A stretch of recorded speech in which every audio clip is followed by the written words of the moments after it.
કેટલા બધા યંગસ્ટર્સ અમને મળે છે. I travel all over the country for my talks, and especially when I meet youngsters, the fundamental question they ask me is, Swami, concentration નથી રહેતું, વાંચીએ છીએ પણ યાદ નથી રહેતું, એક્ઝામમાં યાદ નથી રહેતું, ક્યાંથી તને રહે? તું રોજ રાતે 1-1, 1.5, 2 કલાક તારા આઈફોન ઉપર અથવા સ્માર્ટફોન ઉપર નેટ ઓન ફોન હોય અને ફર્સ્ટ ક્લાસ તને રૂમ મળી ગઈ હોય, ફેમિલી અહીંયા તારા ફ્લેટ ઉપર પર્સનલ રૂમ મળી ગઈ હોય, પછી તું જાતનું જોયા કરે, ક્યાંથી તારું કોન્સન્ટ્રેશન રહે?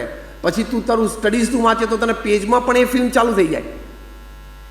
આ વાત આપણને બધાને અનુભવ હશે. Now I am talking on a bit serious tone, કારણ કે ટાઈમ, કેર એન્ડ રિસ્પોન્સિબિલિટીમાં અત્યારે બહુ જ મોટો મુદ્દો છે. તમારે તમારા સંતાનોને બેસીને સમજણ આપવી પડશે. 15 વર્ષથી કે 16 વર્ષથી નાના સંતાનોને નેટ ઓન ફોનની જરૂર જ નથી. શું જરૂર છે એને?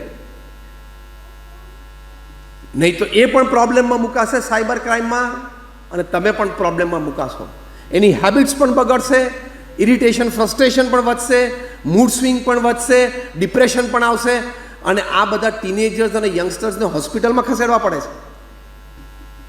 એક ટીનેજરે વોટ્સએપ ઉપર એક પોતાનું પિક્ચર વાયરલ કર્યું. આમ બેઠો હતો અને નીચે બહુ સરસ એને વાક્ય જે એ સમજતો તો એ પ્રમાણે લખેલું કે અત્યારે શિયાળો છે અને હું મારા રૂમમાં રૂમ બંધ કરીને બેઠો છું, રજાએ ઓઢેલી છે અને હીટર ચાલુ છે, મારા મોબાઈલમાં 98% બેટરી છે અને 2 GB ડેટા છે, અને રાત્રે 11 વાગ્યા છે અને બાજુમાં એક હોટ કોફીનો મગ છે, બસ બાકી બધી મોહ માયા છે. લે,